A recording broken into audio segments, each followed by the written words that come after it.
참 예수님, 우리가 성당에 나오는 이유는 거룩해지기 위해서입니다. 거룩해진다는 것은 하느님 안에 머무는 것을 의미합니다.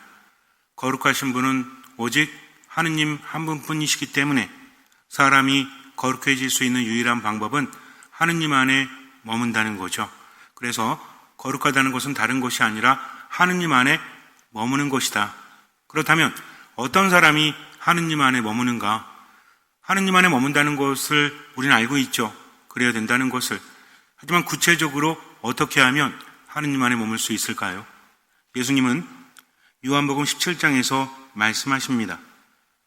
예수님을 따르던 제자들이 진리로 거룩해질 수 있도록 하느님께 청하고 있죠. 진리는 무엇입니까? 하느님의 말씀이라는 거죠. 즉 하느님 안에 머무는 사람은 말씀을 듣고 그 말씀을 따르며 살아가는 사람이다. 선택이죠. 말씀을 들었으면 어떻게 해야 되는가? 그 말씀을 따라야 됩니다. 말씀을 따르기에는 너무나 많은 장벽들이 있죠. 하느님의 말씀 중에는 좋은 것도 있죠. 기꺼이 저도 그렇게 하겠습니다 라고 하는 것이 있고 그렇지 않은 것이 있어요. 하지만 그 어떤 것도 하느님의 말씀을 따르는데 내 발목을 붙잡아서는 안 된다.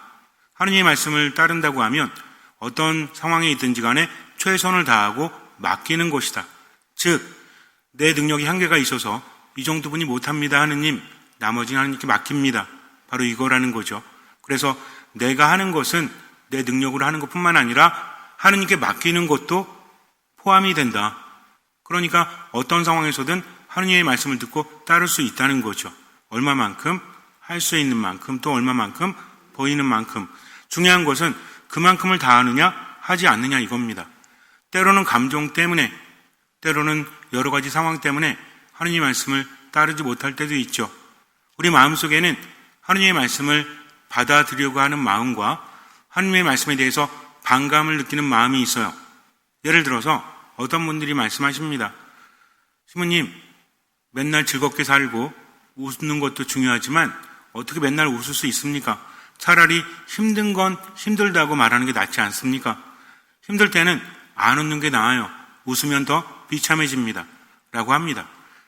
물론 맞죠. 힘든데 어떻게 웃을 수 있습니까? 그러나 어떤 선택을 하느냐가 중요하다는 거죠. 내가 힘들기 때문에, 지금 웃을 이유가 없기 때문에 웃지 않으면 앞으로도 웃을 일이 없죠. 더욱더 큰 이유는 무엇입니까? 우리가 왜 웃고 기뻐하죠? 그것이 하느님의 말씀이기 때문입니다. 이게 신앙이라는 거죠. 내 앞에 어둠이 있고 안개가 껴서 앞이 보이지 않아도 우리는 뭐만 보고 가면 돼요? 내 발 앞에 있는 길만 보고 가면 된다. 길이 있기 때문에 믿고 가는 겁니다. 이게 신앙이라는 거죠. 모두가 알고 있고 모두가 받아들이는 것을 한다면 이건 신앙이 아니에요. 보이는 것을 희망하는 것이 아니라 보이지 않는 것을 희망하기 때문에, 바로 예수 그리스도 때문에 그분의 말씀을 듣고 지금을 살아가는 거죠. 예수 그리스도가 계시지 않는다면 인간의 삶은 절망일 수밖에 없잖아요. 젊을 때는 힘도 있고 돈도 있고 또 여러 가지가 있다고 해서 행복할 수 있지만 나이가 들면 들수록 돈도 별 의미가 없잖아요. 그렇지 않습니까? 결국 인간은 죽어야만 되는 존재다. 이게 현실이에요. 그러나 그럼에도 불구하고 하느님을 바라보기 때문에 지금을 살아갈 수 있는 겁니다. 언제나 기뻐하고 끊임없이 기도하고 모든 것에 감사하는 것이 예수 그리스도 안에 살아가는 우리에게 하느님께서 바라시는 것이기 때문에 그렇게 하는 거지, 그럴 이유가 있어서 그렇게 하는 것은 아니라는 거죠. 그러다 보면 우리는 체험을 통해서 알 수 있죠. 힘들면 힘든 대로, 기쁘면 기쁜 대로 감정을 따라 살아갔더니 중심이 잡히지 않아. 인간의 인생이라는 것은 어쩔 수 없이 살아가면서 기쁜 게 별로 없어요. 왜? 몸이 약해지고 마음이 약해지고 정신이 약해지기 때문입니다. 그래서 젊은이들도 청년들도 힘들면 지치고 비틀거리고 피곤하기 마련이죠. 그러나 나이에 상관없이 어떤 사람은 하느님께 바라는 사람은 지칠 줄도 피곤한 줄도 모른다. 왜? 하느님께서 함께 하시기 때문입니다. 가장 중요한 것은 바로 이것이라는 거죠. 내 상황이 어떠하든지 간에 우리는 상황을 보는 것이 아니라 하느님을 바라본다. 그래서 어딜 바라본다고 했죠? 신앙인은 하늘을 바라보는 사람들이다. 왜?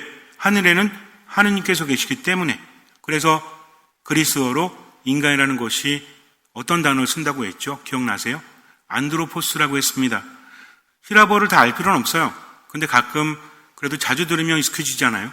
안드로포스라는 단어를 외우는 게 중요한 게 아니라 어디를 보는 존재다? 하늘을 보는 존재라는 거죠. 동물들도 하늘을 바라보죠. 그러나 인간과 동물이 바라보는 건 다르죠. 동물들은 왜 하늘을 바라봐요? 뭔 소리가 나가지고 저게 뭐지? 하고 그냥 바라보는 겁니다. 감각적으로. 근데 인간은 왜 바라보죠? 지금은 힘드니까 하늘을 바라보면서 희망을 갖는 거죠. 하늘이 파랗고 구름이 하얗고 청명하니까 내 마음도 즐겁다라고 하죠. 혹시 개가 하늘을 보면서 하늘이 파라니 내 마음이 즐겁다라는 표정을 보신 적이 있으십니까? 그렇지 않다는 거죠. 즉 하느님께서는 인간에게 무엇을 주셨다? 희망을 바라볼 능력을 주셨다. 지금은 힘들지만 희망을 가지고 지금을 살아간다. 즉 내가 지금 괴롭고 어려워도 하느님이라는 희망이 있기 때문에 지금 기뻐할 수 있고 지금 기도할 수 있고 지금 감사할 수 있는 겁니다. 근데 내 감정에 따라서 지금은 기뻐할 수 없어요. 삶이 힘드니까. 이런 사람들은 앞으로도 기뻐할 일이 없어요. 왜? 세상은 점점 힘들어질 테니까. 그래서 하느님을 바라보고 지금을 살아가는 곳이 바로 신앙이다. 여기서 중요한 것이 듣는 마음이죠. 내가 너희와 함께한다. 내 안에 머물러라. 나를 따라오너라. 나를 믿어라. 라고 하십니다. 신앙이라는 것은 혼자 살아가는 것이 아니라 하느님과 함께 살아간다. 그러나 삶이 너무 힘드니까 우리 나약하니까 생각이 많아질 수밖에 없는데 그럴 때 최선은 무엇입니까? 내가 두렵구나. 내가 불안하구나. 내가 우울하구나. 그래서 생각이 많아지는구나. 라는 것을 느낄 때 하느님께 맡기는 거죠. 무엇입니까? 생각을 묵상으로 대체하는 거죠. 생각은 혼자 하는 거라고 그랬죠. 묵상은 하느님과 함께 하는 거다. 성호를 긋는 순간 하느님 저 어떻게 해야 됩니까? 지금 화가 납니다. 우울합니다. 저 어떻게 해야 되죠? 이게 기도예요. 그러면서 성호를 긋는 순간 하느님께서 함께 하심을 내가 느낀다는 거죠. 내가 느끼지 않아도 그분은 함께 하십니다. 중요한 건 뭐냐면 내가 그것을 느끼느냐 느끼지 못하느냐 하는 거죠. 살아가다 보면 그럴 때 있지 않아요? 생각이 바뀌면 느낌이 바뀌죠. 나는 혼자야. 나는 힘들어. 라고 하면 한없이 무너집니다. 그러나 나는 혼자가 아니죠. 하느님께서 계시고 성당에 가면 누가 있어? 꼴 보기 싫은 본당신부가 있고 그렇습니까? 그래도 미사를 봉헌하고 강론을 해주고 또 여러분을 위해서 기도해주는 본당신부가 있잖아요. 그리고 옆에 보면 어때요? 또 다른 신자들도 있잖아요. 그러니 그들을 보면서 힘을 내지 않습니까? 생각이 바뀐다는 것은 무엇을 보느냐, 무엇을 듣느냐 여기에 있다는 거죠. 많은 사람들이 신앙 그러면 혼자 머물러요. 기도하고 묵상하고 어떤 영성 프로그램을 하면서 혼자 머무는데 그게 아닙니다. 공동체 안에 머물러야 한다는 거죠. 어떤 공동체? 하느님을 믿는 사람들 안에 머물러야 한다는 겁니다. 그러면 묻어간다고 했죠? 묻어가는 것도 필요하다. 내가 힘들 때는 묻어갈 필요도 있다는 겁니다. 그러나 묻어가기만 해서는 안 되죠. 나도 공동체 일원으로서 최선을 다해야 합니다. 그래서 신앙이라는 것은 혼자 하는 것이 아니라 함께 하느님께 가는 거다. 성당에 오기만 해도 위로를 받을 수 있다. 이것을 잊지 마세요. 나 또한 위로를 줘야 되니까. 그런데 여기서 가장 중요한 건 뭡니까? 듣는 마음이라는 거죠. 신앙은 혼자 할 때도 듣는 마음, 함께 할 때도 듣는 마음. 나 지금 혼자 하네. 함께 해야 되겠다. 조바심 낼 필요가 없어요. 하느님께서 주시는 기회 안에 함께 해야 한다는 거죠. 때로는 혼자서 묵상을 해야 한다는 겁니다. 여기서도 중요한 것은 내 감정을 따라가는 게 아니에요. 늘 듣는 마음으로. 어떤 사람이 홀로 기도하기를 좋아해요. 몇 시간씩 기도합니다. 이건 좋은 거예요? 나쁜 거예요? 좋은 거죠. 그런데 기도만 해. 다른 사람은 살리지도 않고 집에 가면은 맨날 죽상을 하고 함께하는 가족들에게 기쁨도 주지 않고 하는 말을 들으면 어때? 맨날 죽겠대.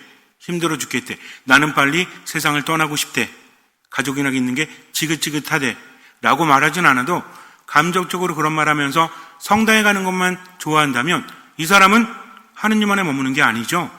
자기 안에 갇힌 겁니다. 예수님 뭐라고 하셨습니까? 사랑해라.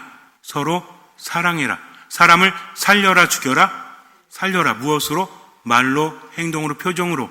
그러니까 집에서도 사람 살리는 거죠. 혼자 기도할 때는 하느님과 함께함을 누리면서도 또 공동체 안에서 봉사하면서 하느님의 일을 하는 겁니다. 감정대로가 아니라 어떤 마음으로? 듣는 마음으로. 이거 어떻게 할 수 있죠? 나는 지금 혼자 해야 되는가 아니면 함께 해야 되는가 어떻게 할 수 있어요? 우리는 무엇을 통해서? 우리 안에 있는 양심을 통해서 알 수 있다. 양심을 통해서 하느님께서는 우리에게 알려주시기 때문이다. 이걸 계시라고 한다고 그랬죠? 어떤 계시?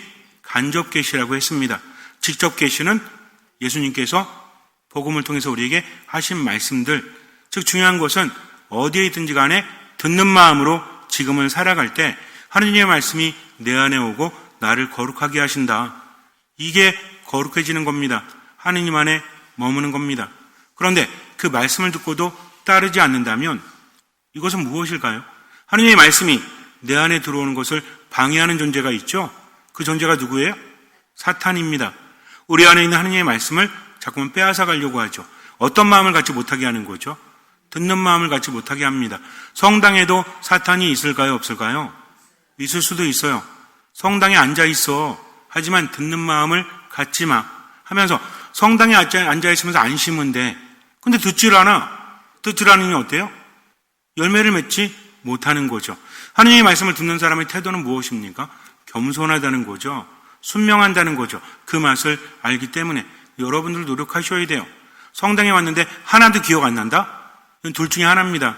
노력했는데 안 나는 것도 있지만 아예 노력조차 하지 않는 것도 있다는 거죠.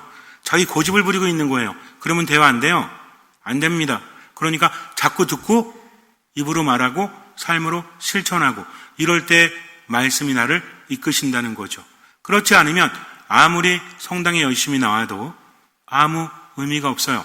하느님 가까이 있는 것 같아도 의미가 없다는 거죠. 어떤 마음을 잃어버리면? 듣는 마음을 잃어버리면